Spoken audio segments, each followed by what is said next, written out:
ଶିକ୍ଷାନୁଷ୍ଠାନ ଯେ ମଣିଷ ତିଆରି କରିବାର କାରଖାନା 50 ବର୍ଷ ନିରବଚ୍ଛିନ୍ନ ଭାବରେ ମଣିଷ ତିଆରି କରିବାର କାମ।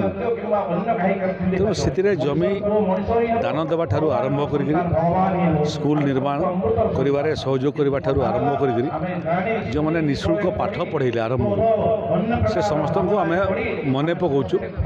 ତାଙ୍କର ଯେଉଁ ଆରମ୍ଭ ସେ ଆରମ୍ଭ ଆଜି 50 ବର୍ଷରେ ପୂର୍ତ୍ତି ହେଲା ଏବଂ ଇଏ ଶିକ୍ଷାନୁଷ୍ଠାନରୁ ପାଠ ପଢ଼ିକରି ବହୁତ ଛାତ୍ର ଭଲ ମଣିଷ ବି ହେଇଛନ୍ତି, ସମାଜର ବହୁତ ଉଚ୍ଚ ପଦପଦବୀରେ ରହିଛନ୍ତି। ଶିକ୍ଷା କ୍ଷେତ୍ରରେ ଏଭଳିଆ ଅପାନ୍ତ ଅଞ୍ଚଳରୁ ବୋର୍ଡ଼ ପରୀକ୍ଷାରେ 94% ମାର୍କା ପାଇବାଟା ସହଜ ବ୍ୟାପାର ନୁହଁ। ମେଧା ନଥିଲେ ହୁଏ ନାହିଁ, ଶିକ୍ଷକମାନଙ୍କର ଶିକ୍ଷାଦାନ ନଥିଲେ ହେଇନଥାନ୍ତା। କେବଳ ଶିକ୍ଷା କ୍ଷେତ୍ରରେ ନୁହେଁ, ଏଠି ଯାହା ଦେଖିଲି ଯେ କ୍ରୀଡ଼ା କ୍ଷେତ୍ରରେ ମଧ୍ୟ ଦୌଡ଼ିବାରେ ଜାତୀୟ ସ୍ତରରେ ପୁରସ୍କାର ପାଇଛନ୍ତି 200 ମିଟର 400 ମିଟରରେ।